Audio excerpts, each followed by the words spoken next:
அடுத்ததாக யார் பார்க்கறது? கடகம்.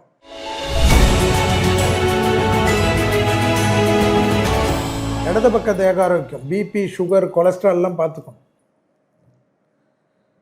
கடகராசிக்காரர்களுக்கு நவகிரகத்தில் குரு முக்கியம்.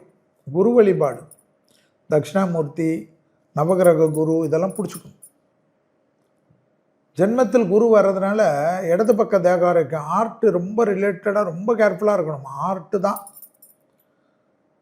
இந்த பிபி, சுகரு, நாள்பட்ட பிபி, நாள்பட்ட சுகர்லாம் கண்டுக்காமல் விட்டுட்டு மாத்திரை எடுக்கிறது இல்லாமல் நான் கத்திரிக்காய் சாப்பிட்றேன், பிரண்டை சாப்பிட்றேன், வெண்டைக்காய் சாப்பிட்றேன்னு சொல்லிட்டு மாட்டிக்காதீங்க. டப்பு டப்புன்னு அடிச்சிருமா. இடம் மாற்றம், வீடு மாற்றம், மனை மாற்றம், உத்தியோக மாற்றம், தொழில் மாற்றம் என்று வரக்கூடிய அத்தனை மாற்றங்களும் சந்தோஷமாக எடுக்கணுமா. யார்? கடகராசிக்காரன். ஆச்சரியமாக இருக்குமா. தொழிலில் இருந்த பிரச்சனைகள் தீருமா.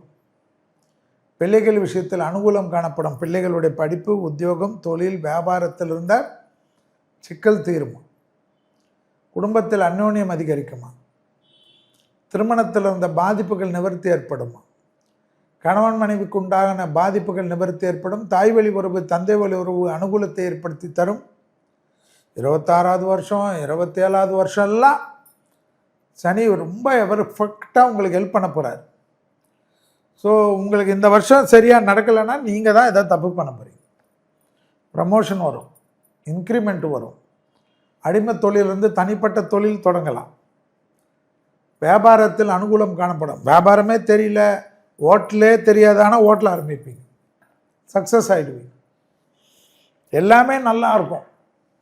சுபகாரியத்தில் டக்கு டக்குன்னு நடக்கும். குடும்பத்தில் புது உறவுகள் வரக்கூடிய பிராப்தம் எல்லாமே ஏற்படும். யாருக்கு? கடகத்திற்கு. போறாதா?